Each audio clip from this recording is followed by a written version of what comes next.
Hey guys, it's Mitch from Grandad Gooner TV.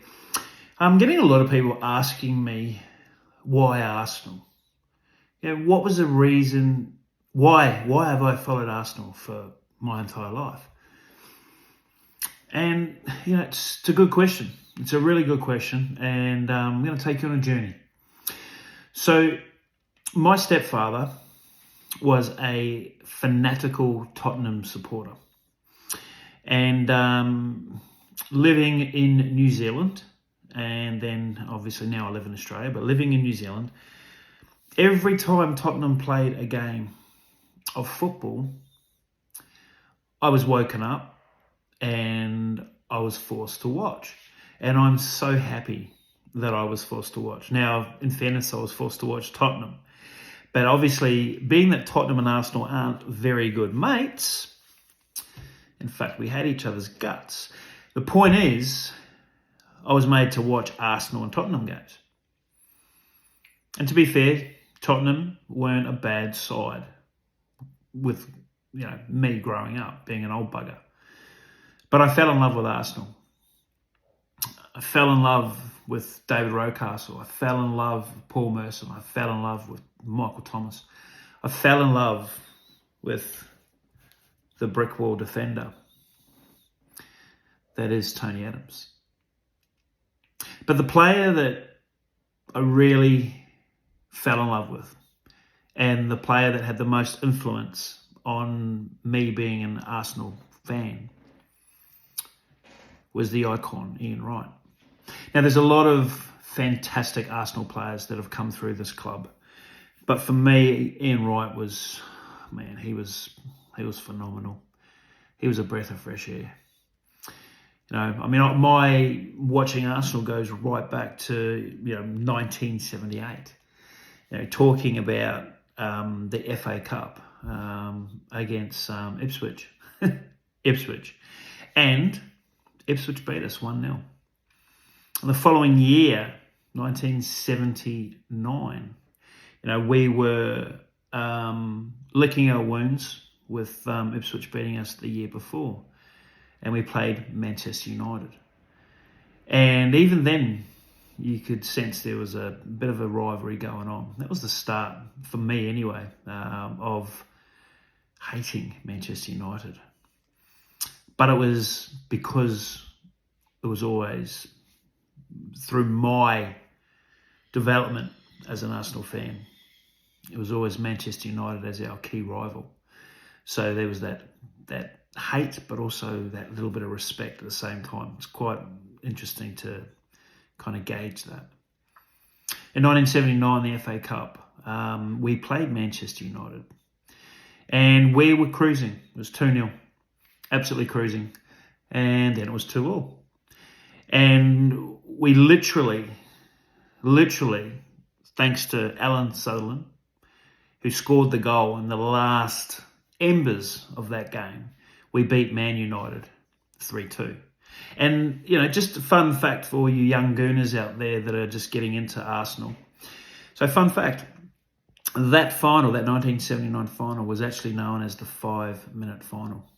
So, old school Gooners like myself, 5-minute final.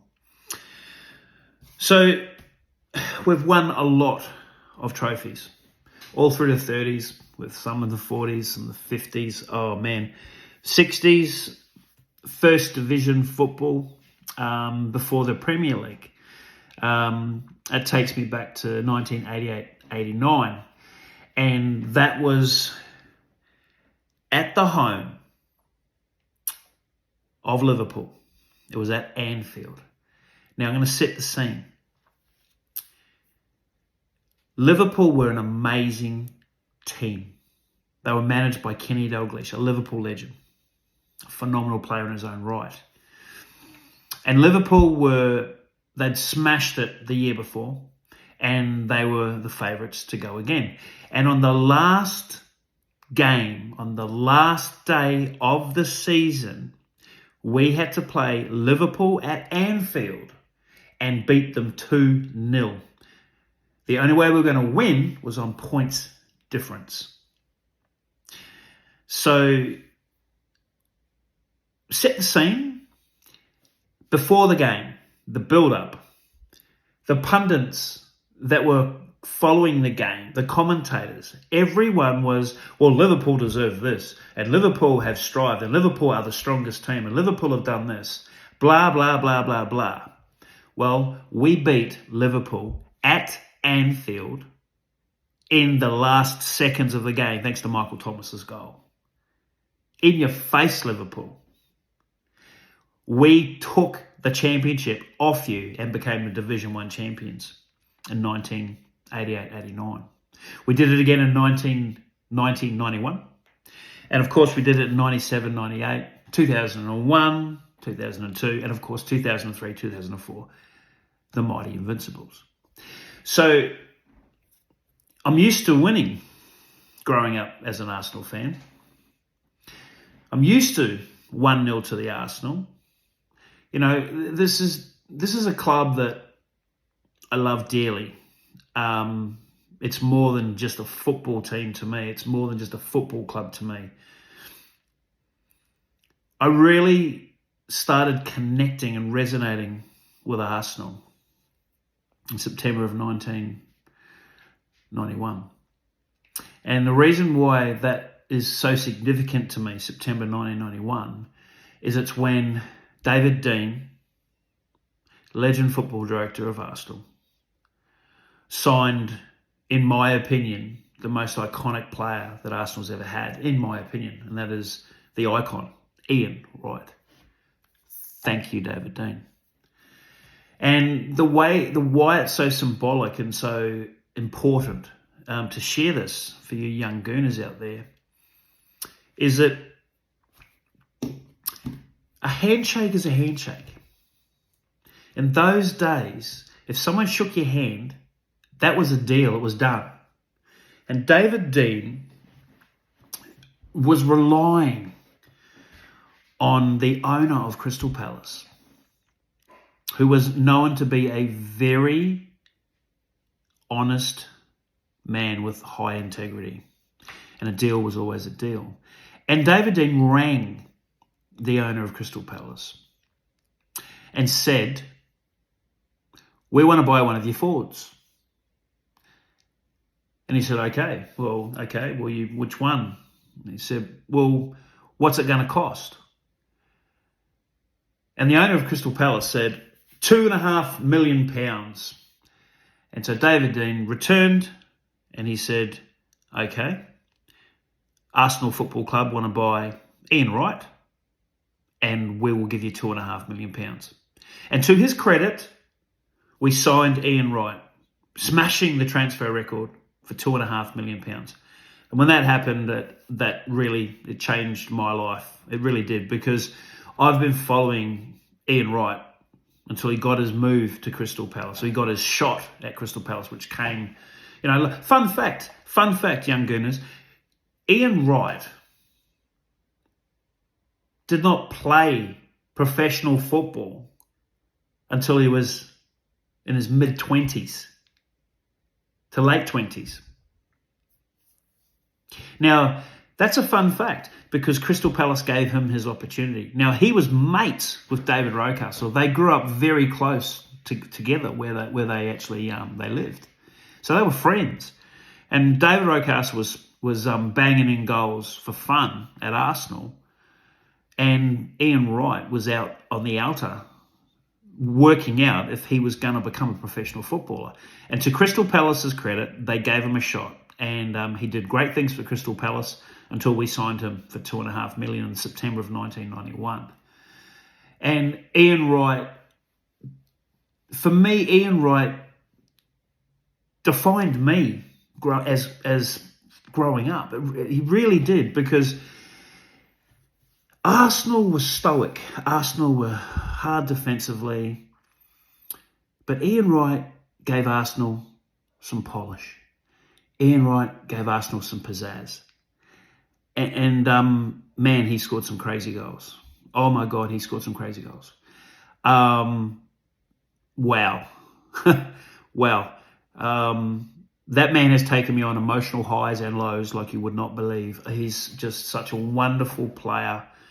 And And he defined me as a man because I always used to think of every situation that challenged me in life when I became a military man, and trust me, I was challenged a lot as a military man, was to put my best foot forward. And I would always think of how professional Ian Wright was with Arsenal Football Club, both on the field and off. So he had a massive education as an Arsenal fan, came from Ian Wright. So thank you. Now, you can go, I suppose the turning point for me was Ian Wright, no doubt. I mean, he banged in goals for fun and he was so good to watch. And, oh, God, man, I either had good weekends or I had really bad ones. And that all related to if we won or we lost. And if Ian scored goals. If he didn't score goals, I'd still be, even if we won, I'd still be shitty. I just love the man. Ian Wright he's just amazing. He's an amazing human being and he was an amazing footballer. So yeah, love the guy. But the 90s were really great for Arsenal. I mean, if you look back, Ian Wright, my personal favourite player. Sorry, no one's coming close. But that's my personal opinion, the one who had the most influence on me. But in 1995, we signed Dennis Bergkamp, the Flying Dutchman. And I think Arsenal fans will agree that he goes down as one of the greatest Arsenal players of all time. Obviously, Thierry Henry. But Dennis Bergkamp was signed prior to Arsene Wenger joining up with Arsenal. And bear in mind, Arsene Wenger was a Frenchman. He had coached at Nancy. He had coached at Monaco. And he had won trophies. He'd done 1 year in Japan with Nagoya.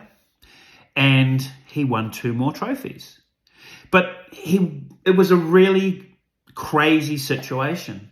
Signing someone who was insignificant in European football, really, to such a massive global club as the Arsenal Football Club was seen as a serious risk. Well, fast forward, we know what happened. The greatest manager in Arsenal history, in my opinion. But it was the players that he brought in, and it was his mentality that he brought in prior to the players. Dennis Bergkamp was playing for Ajax before he got signed by Arsenal. And that was the only club in Europe that was playing progressive football. And that is what made him Arsenal's midfield general, because he was playing progressive football. And that's the way Arsenal wanted to play. Arsene Wenger came in and he revolutionised the game and the way that English football's been played.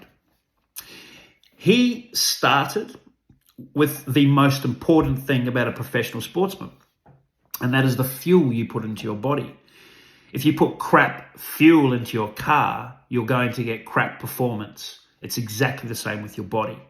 So he initiated straight to the cafeteria, no more greasy food for my professional footballers. Healthy standards, nutrition, good fuel, good performance. He even instigated creatine. Now, creatine in those days, in the 90s, people didn't know what that was. And he didn't trust the players to do it. So he'd have orange juice waiting for them when they got to the club. And they would have to drink their creatine with their orange juice as they walked in the club doors. And this is all about performance enhancement, but done naturally by the body. Now, he changed training strategies. He changed training tactics. And he started evolving Arsenal's style of play. And history will show that he changed English football forever. But what he was doing was putting together a team of quality ballers. So we had Ian Wright, 1991. We had Dennis Bergkamp in 1995. Now, we then had Patrick Vieira in 1996. Now then, in 1998, Freddie Ljungberg and Robert Pires, they also joined the club. And they were a fantastic combination. And then obviously the greatest, the holy, the God himself, the French destroyer, Thierry Henry, was signed in 1999. And fun fact for you young gooners out there, Thierry Henry was not a striker. He wasn't a striker. But he signed with Arsene for Arsenal because Arsene said, I'm going to turn you into a striker. And he believed in him. And look what happened. I mean, enough said. So he put together a band of ballers, absolute pure ballers. You had Ian Wright, you had Adams, you had Patrick Vieira. Now remember, Patrick Vieira was very young and reminded me of like a baby giraffe. But that baby giraffe turned into gazelle very, very quickly. The man had serious skills, but he had to grow into his body. And he was allowed to do that at Arsenal.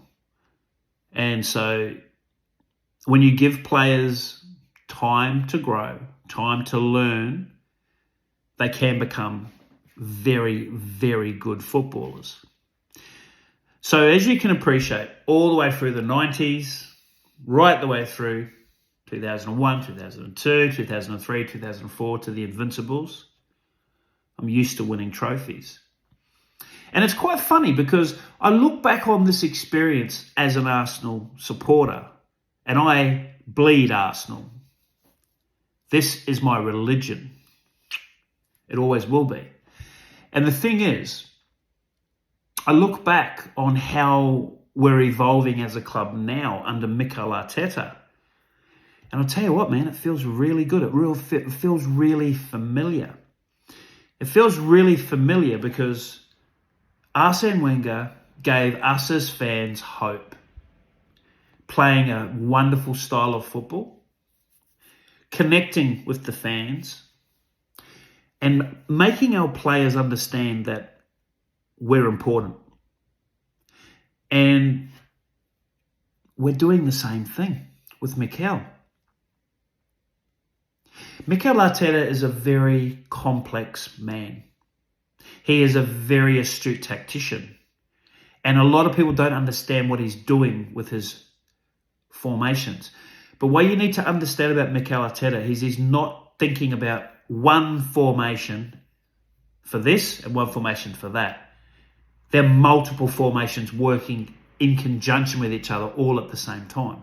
Now that sounds like waffle to some people, but people who are analytic and can understand football analysis will understand that there's a myriad of different formations that you play within one match of football. There's possession, there's out of possession, there's transition. All these different areas of football require different formations, different strategies, different tactics. Different players require different tactics. Different formations require different players. So it's very interconnected. Now, I'm not going to make excuses for what he's done so far this year. I personally believe that's a valid formation for the three teams now that are not high possession teams. So I actually think that Thomas Partey at right back, sure, he's a midfielder. I'm not doubting that. He's not a right back. I get that. But for low possession teams, I think that formation absolutely works and we absolutely dominate and control the games. But I think we've sacrificed our fluidity. We've sacrificed our pizzazz that we had last year.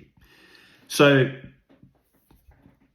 in conclusion, Arsenal is in my blood. I want to give all of you fans out there, all of you Arsenal fans, young and old, I want to give you guys the greatest contact that I can possibly produce. I don't want to leave any stone unturned. I will be delving deep into Arsenal, trying to give you guys the best content that we can find. The studio will be set up properly next week, and it'll be properly with microphones and all the rest of it instead of just a mobile phone. We will be diving into the ladies' football team.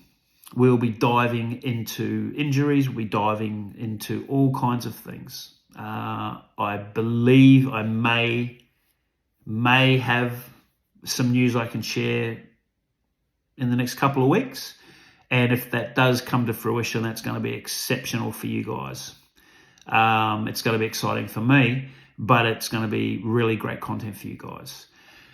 On that note, we will be doing a variety of things with Grandad Gooner TV.